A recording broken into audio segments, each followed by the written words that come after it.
దేవుడు ఒక నాయకుడిగా ఎన్నుకున్నాడు. అద్భుతాలను చేయించాడు. మూడే అనుకున్నాడు, నేనే పాటి వాడినయ్యా, 100 మాన్యం గలవాడిని. మా అన్న లేదా, మా అన్నను ఎన్నుకో అని అంటే దేవుడు అన్నాడు, మీ అన్న కాదయ్యా.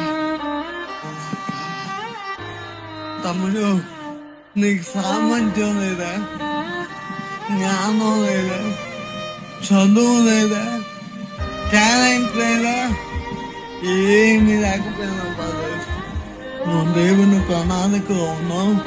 నువ్వే దేవునికి కావాలి. Praise the Lord, praise the lord.